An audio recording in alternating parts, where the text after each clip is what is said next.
World cup గెలిచిన తర్వాత behind the screens ఏం జరిగాయి? మీరు చూసారు, రోహిత్ శర్మ కింద పడిపోయాడు, విరాట్ కోహ్లీ ఎగిరారు, రాహుల్ ద్రవిడ్ ఫస్ట్ టైం ఎప్పుడైతే అందరు అనుకుంటాం రాహుల్ సార్ చాలా కామ్ ఉండ, అతను కూడా ఫుల్ ఎమోషన్తో ఉండే.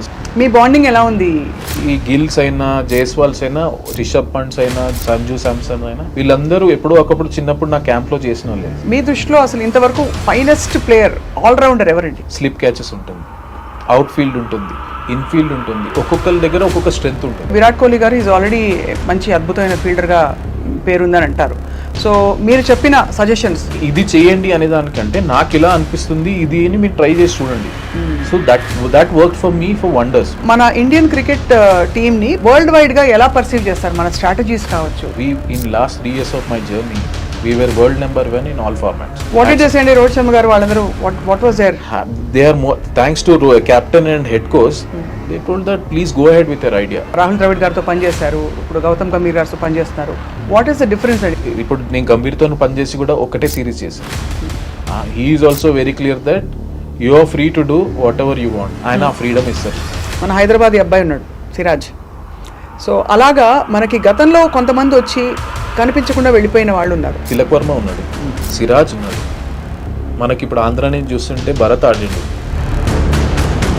5 of the top fielders that you have known in Indian cricket history or even world history. ఇప్పుడు గ్లెన్ ఫిలిప్స్ ఉన్నాడు, న్యూజిలాండ్. అతని స్పీడ్ చూడండి, amazing speed, out standing speed. Kohli అన్ని మ్యాచెస్లో దాదాపు ఫ్లాప్ అయ్యారండి. బట్ రోహిత్ శర్మ ఎంతవరకు సపోర్ట్ ఇచ్చారండి ఆయనకు అండగా నిలవడం? ఇప్పుడు రీసెంట్ మ్యాచ్ చూసుకుంటే రవి బిష్ణోయ్ ఉన్నట్టు ఫాస్ట్గా బ్రహ్మాండంగా ఫీల్డింగ్ చేస్తాడు. కుల్దీప్ చాలా మంచి బ్రహ్మాండంగా ఫీల్డింగ్, మన సిరాజ్ బ్రహ్మాండంగా ఫీల్డింగ్ చేస్తాడు. What about your family sir? ఒకసారి అంతా నాకు అనిపించింది ఇన్ని రోజులు కష్టం, my mother expire, my father, ఈ హర్డల్స్ ఇవన్నీ దాటి you have reach some stage, something in life. Hello everyone, ఇవాళ చాలా ఎక్సైటెడ్గా ఉంది నాకు.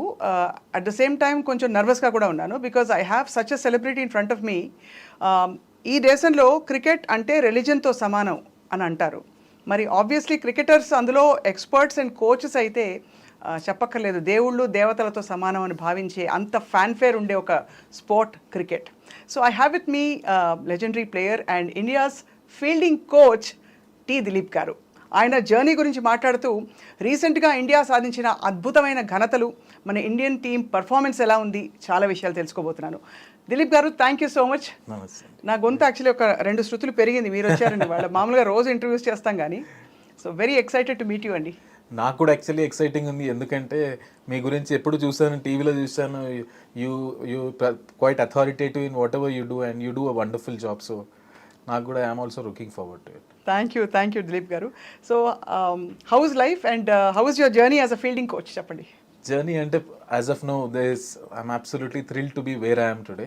దానికి డెఫినెట్లీ హ్యాపీగా ఉంది. బట్ ఫీల్డింగ్ అనేది it's great that we're talking about fielding. ఎందుకు అంటే అంతకుముందు అంత ప్రామినెంట్ లేకపోతుంది. So now it has picked up and people are especially last world cup, ఈ వరల్డ్ కప్ మీ ఇద్దరు ఇప్పుడు సూర్యకుమార్ క్యాచ్ తీసుకున్నా కానీ లాస్ట్లో ఇప్పుడు వన్ డే వరల్డ్ కప్లో అయినా కానీ they are lot of catches which మనకు మ్యాచ్ చాలా ఇంపాక్ట్ అయింది. అది లిటరలీ సూర్య క్యాచ్ అయితే మనకు వరల్డ్ కప్ వచ్చినంతనాయండి. అవును, న్యాచురలీ.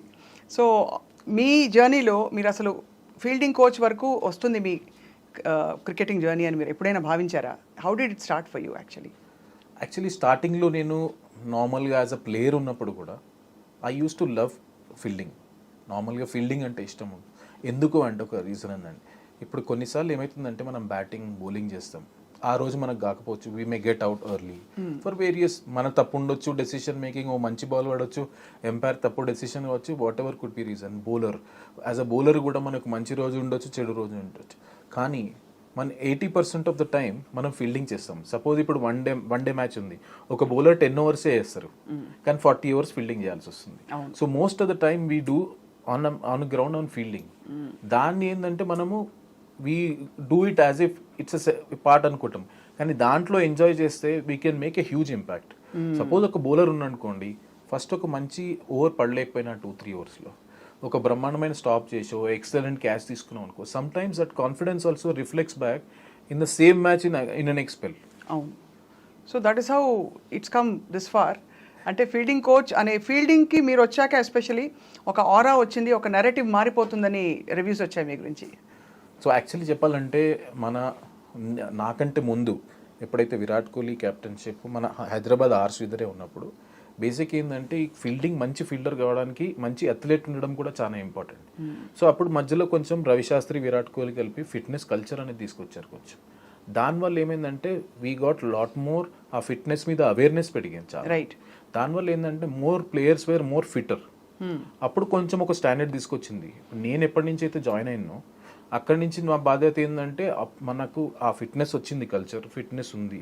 ఒకటి రెండు ఫీల్డర్ కాకుండా as a group as a టీమ్గా మనం ఇండియన్ టీమ్ని బెస్ట్ ఫీల్డింగ్ యూనిట్గా తీసుకురావాలన్నదే ఆ ప్రయత్నం చేస్తాం. మొన్నటి వరల్డ్ కప్ గెలిచిన తర్వాత what was your response and reaction? Obviously actually చెప్పాలంటే స్టార్టింగ్లో వర్డ్సే లేకుండా it was such wonderful thing. ఎందుకంటే especially after one day world cup మేము చాలా క్లోజ్ వచ్చి we did everything right and then last మినిట్లో లిటరలీ టిక్డ్ ఎవ్రీ బాక్స్. ఆ ఒక్కరోజు మనది కాలేకపోయింది. కానీ ఈ దీంట్లో T20 వరల్డ్ కప్లో బ్రహ్మాండం, ఎస్పెషల్లీ ఆ కప్పు లేపినప్పుడు ఆ థ్రిల్, ఆ సాటిస్ఫాక్షన్ అని అనుకునేది చూడండి. ఇట్స్ వెరీ అప్పుడు ఏంటంటే it is a resemblance of the hard work we have put in not only this tournament from one day world cup by every one. So Dilip గారు, for లే people of course everybody knows cricket ఎంతో అంతో మన దేశంలో, but just for people to understand what exactly do you do, ఎలా, how do you coach అండి? Fielding coach అంటే మీ purpose ఏమిటి, మీ మెథడ్స్ ఏమిటి? సో జనరల్గా ఫీల్డింగ్ కోచ్ ఎలా ఉంటుందంటే దీంట్లో స్పెసిఫిక్గా నేను actually level 3 coach. That means I'm a complete coach. దాంట్లో specialization I took as a fielding. దాంట్లో ఏంటంటే ఫీల్డింగ్ ఎలాంటిదంటే ఇప్పుడు జనరల్గా మనం చూసుకుంటే people use to get selected ఒక బ్యాటింగ్ బౌలింగ్ పర్ఫార్మెన్స్ మీద ఉండే. కానీ టీంలోకి వచ్చినాక 15లో వెన్ 2 players హ్యావ్ సేమ్ వాళ్ళ స్కిల్స్ గేమ్స్ ఎవరు ఉంటే ఏం ఎడిషన్ వస్తుందో అప్పుడు ఫీల్డింగ్ వస్తుండే జనరల్గా. And it is still the same. It is basically fielding batting bowling తర్వాత ఫీల్డింగ్ వచ్చింది. My whole idea is to get like cousin batting bowling కి కజిన్ తీసుకురావాలి, అదే లెవెల్లో పార్ తీసుకురావాలి. But it really up the skills. నా మెథడ్స్ ఏముంటాయి అంటే I divide into mind set wise plus skill wise. Skill wise ఏంటిదంటే ఇప్పుడు ఒక ప్లేయర్కి ఒక గ్రౌండ్కి వెళ్తాం, ఆ గ్రౌండ్లో ఏం కండిషన్స్ ఉన్నాయి, విండ్ ఎలా ఉంది, ఇవన్నీ కన్సిడర్ చేసుకొని ఏ ప్లేయర్ ఎక్కడ పెట్టాలి, వాళ్ళకి ఆ స్పెసిఫిక్ క్యాచెస్ ఇవ్వాలి. బౌండరీ వాళ్ళకు బౌండరీ క్యాచెస్ ఇచ్చి, కింద వాళ్ళకి ఏం అవసరం, ఇప్పుడు దగ్గర ఉన్న వాళ్ళకు రిఫ్లెక్స్ రియాక్షన్స్ ప్లస్ బౌండరీ వాళ్ళకు అవేర్నెస్, అంత దూరం కొట్టినప్పుడు ఆ డెప్త్ పర్సెప్షన్ కలుసుకోవడానికి, ఇవి మనం స్కిల్ వైజ్ చేస్తాం. యాజ్ అ టీమ్గా సపోజ్ మనం డైరెక్ట్ హిట్స్ ఎక్కువ చేయాలి, యాజ్ అ టీమ్ దాని మీద ఎక్కువ ఫోకస్ చేస్తాం. అటాకింగ్ ఫీల్డింగ్ చేయాలనుకుంటాం, సో దానికి ఏం చేస్తాం, మార్కర్స్ పెట్టి కొంచెం అటాకింగ్ చేపిస్తాం. ఇది స్కిల్ వైజ్గా టీమ్గా ఇండివిజువల్గా మేము చేస్తాం. యాజ్ అ మైండ్ సెట్ ఎట్లుంటుందంటే మోస్ట్ ఆఫ్ ద టైం మన మైండ్ సెట్ ఏంటంటే నేను ఎలా వాళ్ళకి ఎంకరేజ్ చేస్తుంటాను అంటే you don't worry about dropping a catch, you go for it.